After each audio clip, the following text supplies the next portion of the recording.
지어보았습니다. 잠잠한 양같이. 우리는 고난 주간을 맞이하게 되면 꼭 이 구약의 이사야서 53장 그리고 신약의 마지막 부분들을 많이 듣거나 또 읽습니다. 그때 우리가 쉽게 좀 지나치게 되는, 그냥 더 중요한 게 있으니까 지나가 버리게 되는 그런 말씀 중에 하나라고 저는 생각이 듭니다. 특별히 여기 7절에 잠잠한 예수님의 그 침묵을 우리가 간과하기 쉬운 하나의 부분인 것 같습니다.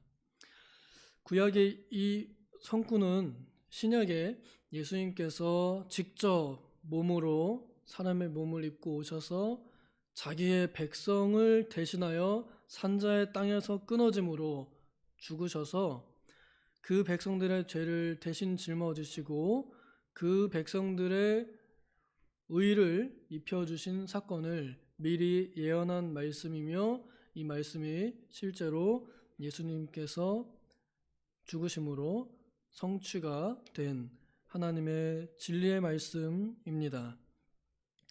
이 말씀에 보면은 우리가 여전히 그리스도의 죽으심을 생각하고 또 따라갈 때 한 가지 가져야 할 자세를 저는 여기서 발견합니다. 그것이 바로 잠잠한 양같이 우리도 당하는 것입니다. 어제는 끝까지 죽으심으로 이기셨다고, 그래서 우리도 죽기까지 참자고 이렇게 교훈을 받았다 그러면, 이번에는 끝까지 잠잠합시다 라는 그러한 교훈이겠습니다. 우리 7절 같이 한번 읽겠습니다. 시작. 그가 곤욕을 당하여 괴로울 때에도 그의 입을 열지 아니하였으며 마치 도수장으로 끌려가는 어린 양과 털 깎는 자 앞에서 잠잠한 양같이 그의 입을 열지 아니하였도다. 세례자 요한이 예수님을 지칭하여 보라 하나님의 어린 양이로다 라고 이렇게 말씀을 하였습니다.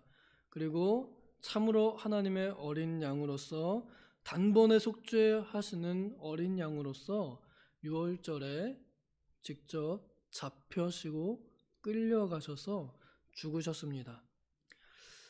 양들은 실제로 제사 드릴 때, 구약의 제사 드릴 때 그 목이 따이면서 피가 콸콸 쏟아지는데요.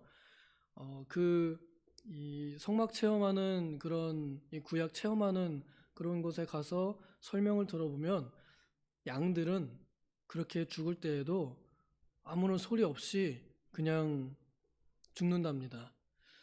예수님께서 정말로 그렇게 잠잠한 양같이 죽으셨습니다. 우리가 이 고난주간 되시면은 많이 읽으시죠. 마태복음 후반부 26장부터 혹은 28장 이렇게, 또 마가복음 15장 16장, 또 누가복음은 22장, 그리고 또 요한복음은 19장 이렇게 많이 읽으면서 보면은 간혹가다 이렇게 살짝 지나가는 부분이 있습니다. 거기에 보면은 예수님께서 아무 말도 대답하지 아니하시는지라 이렇게. 그래서 빌라도의 뜰에 섰던 예수님께서 네가 유대인의 왕이냐 하는 질문에 내가 왕이다 이러고 나서는 아무 말도 대답하지 않았던 것을 보고 빌라도가 놀랍고 이상하게 여겼던 장면이 살짝 지나갑니다. 그 이후에 예수님께서 말로 사람들과 몇 마디 나누긴 하셨습니다. 공회 앞에서도 몇 마디 하시긴 하셨습니다. 그러나 재판받는 사람으로서 잠잠하게 그 과묵함, 침묵을 지키셨다라는 그런 말씀으로 저는 봅니다. 예수님께서 그 재판석에서 끌려가실 때에 죄인이 체포당해서 이렇게, 요즘엔 굉장히 신사적으로 이렇게 찰칵찰칵 이렇게 해서 끌고 가지만 예수님께서 끌려가실 그 당시에는요, 그냥 쇠사슬로 꽁꽁 묶어가지고 그냥 막 땡기면서 그렇게 끌고 갔습니다. 좋은 영화 패션 오브 크라이스트라고 하는 영화에 보면은 얼마나 처참하게 체포당하시는 장면부터 끌려가셨는지 나옵니다. 그렇게 밤새 끌려가셔서 끌려다니셨어요.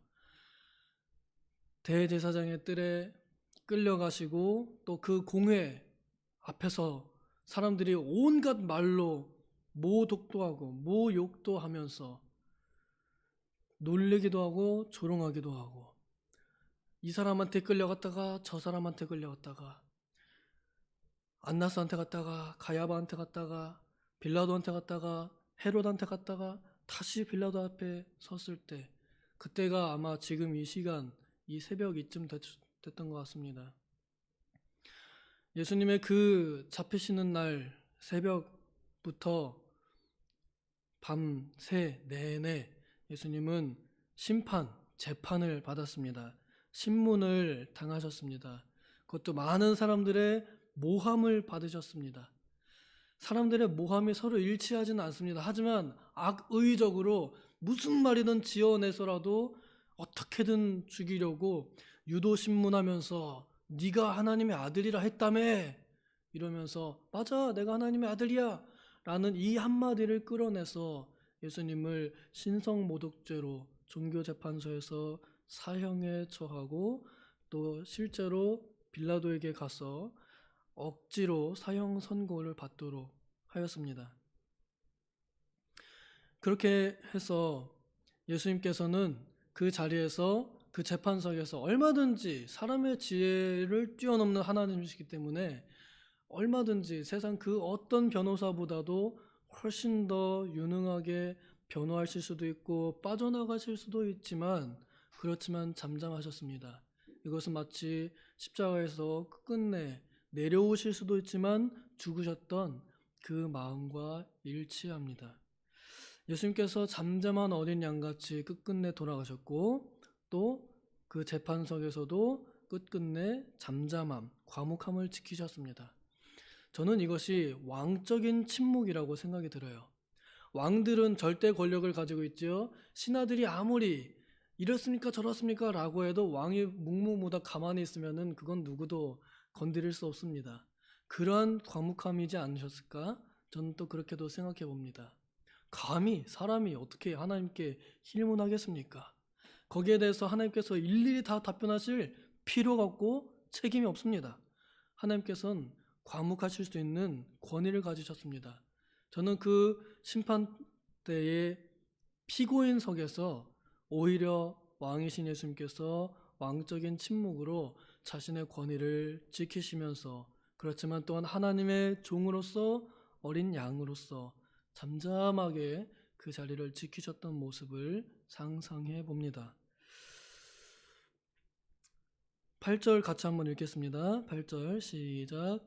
그는 곤욕과 신문을 당하고 끌려갔으나 그 세대 중에 누가 생각하기를 그가 살아있는 자들의 땅에서 끊어짐은 마땅히 형벌받을 내 백성의 허물 때문이라 하였으리요.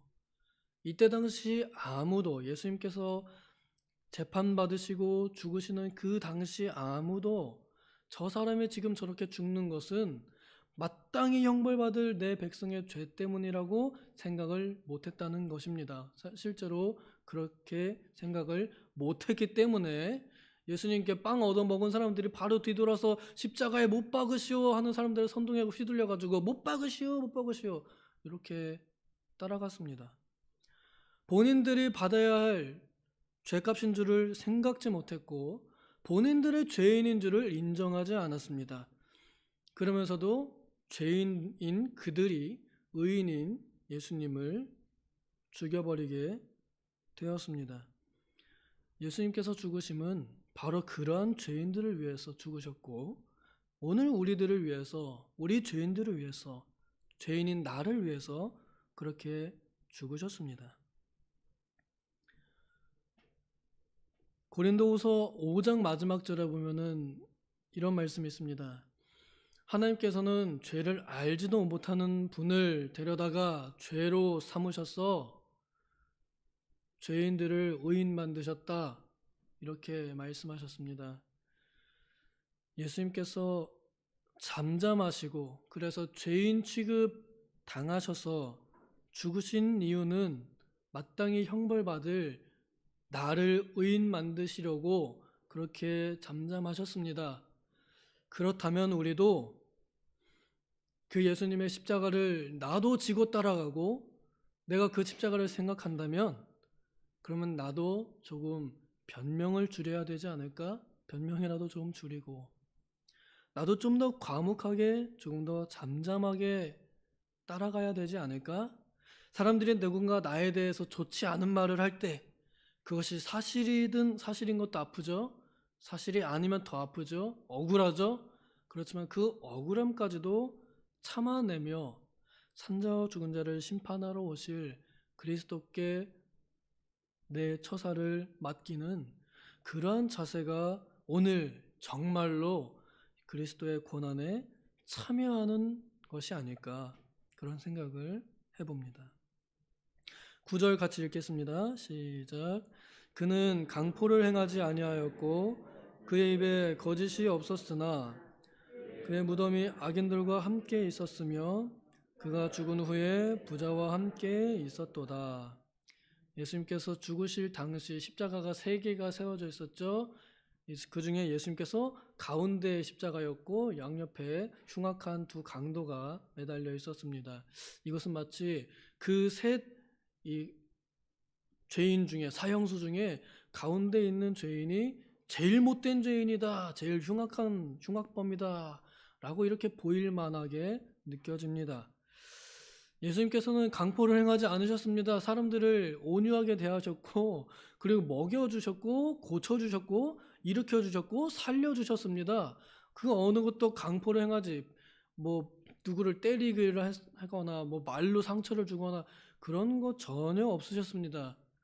그런 것이 전혀 없이 오직 하나님의 뜻만을 행하며 선을 행하며 고난을 받으셨습니다.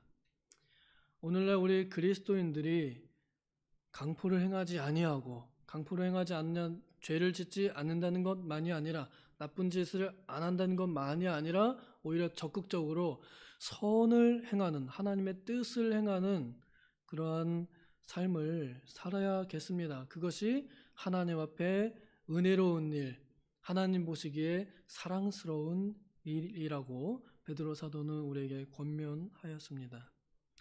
예수님께서 돌아가신 다음에는 죄인들 그 2 강도는 흉악한 무덤에 묻혔지만 예수님께서는 부자의 묘실에 들어가므로 이제 그의 본성이 어떠했는가가 구별되게 되었습니다. 이렇게 해서 예수님께서는 하나님 앞에 잠잠한 어린 양으로서 그의 고난을 끝까지 감당하셨습니다. 오늘 우리가 부활절과 또 고난 주간을 앞두고 주님의 그 죽으심, 그 주님의 잠잠하심을 본받아서 어떤 일에도 조금 더 참아보자, 조금 더 잠잠해보자. 하나님께서 나를 아시고 하나님께서 이 일에 대하여 심판하실 분이시다 라는 것을 생각하면서 도리어 맞대어 욕하거나 싸우지 않으며 잠잠한 우리 하나님의 양들, 도봉 양들이 되기를 소망합니다. 기도하겠습니다.